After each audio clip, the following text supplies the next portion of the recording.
Hello, പുതിയൊരു വീഡിയോയിലേക്ക് എല്ലാവർക്കും സ്വാഗതം. ഇന്നത്തെ വീഡിയോ ഞങ്ങൾ ഷോപ്പിങ്ങിന് പോകുന്നതാണ് കേട്ടോ. ഷിവുവിൻ്റെ സ്കൂളിലത്തേക്ക് വേണ്ട സാധനങ്ങളൊക്കെ വാങ്ങാനായിട്ട് ഷോപ്പിങ്ങിനാണ് പോകുന്നത്. കഴിഞ്ഞ വർഷം ഞങ്ങൾ പോയത് ബ്രോഡ്വേയിലായിരുന്നു. പക്ഷേ ഇത്തവണ ബ്രോഡ്വേയിലേക്ക് പോകാനുള്ള ഒരു ഇത് കിട്ടിയില്ല. അതുമാത്രമല്ല ഭയങ്കര മഴയും കൂടി ആയതുകൊണ്ട് സെൻട്രൽ സ്ക്വയർ മോളിൽ ബാക്ക് ടു സ്കൂൾ എന്ന് പറഞ്ഞിട്ടൊരു ഇത് കണ്ടു. അപ്പോൾ അങ്ങോട്ടൊന്ന് പോയി നോക്കാം എന്നാണ് ഇന്നത്തെ പ്ലാൻ. അപ്പം ഞാനുണ്ട്, അമ്മയുണ്ട്, ശിവുണ്ട്. ഞങ്ങൾ മൂന്നുപേരും കൂടിയാണ് ഈ ഒരു ഷോപ്പിങ്ങിന് വേണ്ടി പോകുന്നത്. ഞങ്ങൾ ആദ്യം തന്നെ സെൻട്രൽ സ്ക്വയറിൽ താഴത്തെ ഫ്ലോറിൽ എത്തിക്കഴിഞ്ഞപ്പോൾ അവിടെ ഒരു ചെറിയൊരു സ്റ്റോർ പോലെ ഉണ്ടായിരുന്നു, റിലയൻസിൻ്റെ. അവിടെ ചെന്ന് നോക്കിയപ്പോൾ ഓൾമോസ്റ്റ് എല്ലാ കാര്യങ്ങളും തന്നെ തീർന്നിട്ടുണ്ടായിരുന്നു. എന്ന് വെച്ചാൽ ഞങ്ങൾ ലാസ്റ്റത്തെ ദിവസമാണ് കേട്ടോ പോയത്.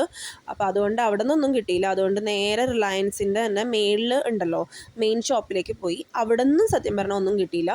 അവസാനം ഞങ്ങൾ DIYയിലൊന്ന് കയറി നോക്കാം എന്നുള്ളൊരു പ്ലാനിൽ അവിടേക്ക് കയറിയിട്ടുണ്ടായിരുന്നു കേട്ടോ. അപ്പോൾ കുറച്ച് വീട്ടിലത്തേക്കുള്ള സാധനങ്ങളും വേണം, പിന്നെ ശിവുവിനുള്ള ബാഗ് എന്താണെങ്കിലും പഴയത് തന്നെ കൊണ്ടുപോയിക്കോളാം, നാളെ ഇങ്ങോട്ട് വരണം. അപ്പോൾ അത് ചീത്തയാകത്തുകൊണ്ട് ഞാൻ അത് തന്നെ കൊടുത്തു വിടാമെന്ന് വിചാരിച്ചു. ബാക്കിയുള്ളതൊക്കെ പുതിയത് മേടിക്കാനുണ്ട്. അപ്പോൾ ടിഫിൻ ബോക്സും ലഞ്ച് ബോക്സും അതുപോലെ തന്നെ ലഞ്ച് ബാഗൊക്കെ വാങ്ങണം. അപ്പോൾ അതിനുള്ള ഒരു സെർച്ചാണ് ഇവിടെ നടത്തിക്കൊണ്ടിരിക്കുന്നത്. ലഞ്ച് ബോക്സ് നോക്കി റിലയൻസിൽ പോയപ്പോൾ അവിടെ എല്ലാം പ്ലാസ്റ്റിക്കിൻ്റെ ലഞ്ച് ബോക്സ് ആയിരുന്നു. അപ്പോൾ അതുകൊണ്ട് ഞാനത് വാങ്ങിയില്ല. പ്ലാസ്റ്റിക് കുട്ടികൾക്ക് കൊടുത്തു വിടാൻ എനിക്ക് വലിയ താല്പര്യമൊന്നുമില്ല.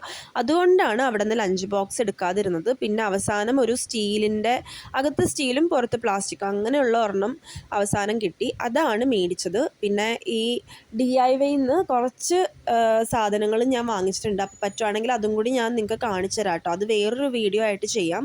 അതല്ലാതെ DIYയുടെ ഒരു സെപ്പറേറ്റ് വീഡിയോ ഞാൻ ഓൾറെഡി ചാനലിൽ അപ്ലോഡ് ചെയ്തിട്ടുണ്ട്. അപ്പോൾ കാണാത്തവരുണ്ടെങ്കിൽ അതും കൂടി ഒന്ന് പോയി കാണൂ. ശിവുവിന് സ്കൂൾ തുറന്നത് 3-ാം തീയതിയാണ്. ഞങ്ങളാണെങ്കിൽ ഈ സാധനങ്ങളൊക്കെ വാങ്ങാനായിട്ട് ഇറങ്ങിയത് 1-ാം തീയതിയാണ്. അപ്പോൾ അതുകൊണ്ട് തന്നെ DIYയിലും കാര്യമായിട്ട് എല്ലാം തന്നെ തീർന്നിട്ടുണ്ടായിരുന്നു കേട്ടോ.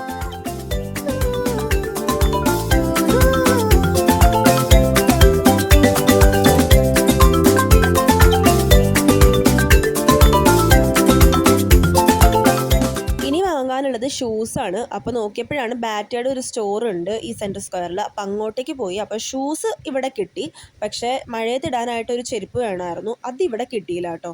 അപ്പോൾ അത് മേടിക്കാൻ മാത്രം ഇനി പുറത്ത് പോകണമല്ലോ എന്നും പറഞ്ഞ് വിഷമിച്ചിരുന്നപ്പോഴാണ് ഓർമ്മ വന്നത്, താഴത്തെ ഫ്ലോറിൽ റിലയൻസിൻ്റെ കുറേ സാധനങ്ങൾ ഡിസ്പ്ലേക്ക് വെച്ചിട്ടുണ്ട്. അതിൻ്റെ അടുത്ത് തന്നെയായിട്ട് ബാറ്റയുടെയും ഷൂസും അതുപോലെയുള്ള കാര്യങ്ങളൊക്കെ ഡിസ്പ്ലേക്ക് വെച്ചിട്ടുണ്ടായിരുന്നു. അപ്പോൾ അവിടെ ഷിവുവിന് പറ്റുന്ന ഒരു ചെരുപ്പ് ഞാൻ കണ്ടിട്ടുണ്ടായിരുന്നു കേട്ടോ. അപ്പോൾ അത് സെയിലിന് ഉണ്ടാകുമോ എന്ന് ഞാനിവിടെ ചോദിച്ചപ്പോഴേക്കും അവർ ആദ്യം പറഞ്ഞു ഇല്ലയെന്ന്. പിന്നെ ഞാൻ കുറച്ചൊന്ന് കാല് പിടിച്ചപ്പോഴേക്കും അവർ പറഞ്ഞു അതെടുത്ത് തരാൻ കുഴപ്പമില്ല എന്ന് പറഞ്ഞു. അങ്ങനെ ആ ഒരു ചെരുപ്പും കൂടി നമുക്ക് കിട്ടിയിട്ടുണ്ട്. ഇനി ഫുഡ് കഴിക്കണം. വിശന്നിട്ട് കുടൽ കരിഞ്ഞിട്ട് വയ്യായിരുന്നു. അവസാനം ഞങ്ങൾ നേരെ ഫുഡ് കോർട്ടിലേക്ക് പോയി. അപ്പോൾ അമ്മയും ഞാനും ശിവവും കൂടി ഇങ്ങനെ പുറത്ത് പോകുമ്പോഴൊക്കെ ഞങ്ങൾ പോയിട്ട് ഫുഡും ഒക്കെ കഴിച്ച് ഐസ്ക്രീമും ഒക്കെ കഴിച്ചിട്ടാണ് തിരിച്ചു വരാറുള്ളത്. അപ്പോൾ ആ പതിവും ഞങ്ങൾ തെറ്റിച്ചില്ല. പർച്ചേസിങ്ങും കഴിഞ്ഞിട്ട് ഒരു ഫെലൂഡയും കഴിച്ചിട്ട് വീട്ടിലേക്ക് പോയി. അപ്പോൾ അത്രേ ഉള്ളൂ. അടുത്ത വീഡിയോയിൽ കാണുന്നവരെ ബൈ ബൈ.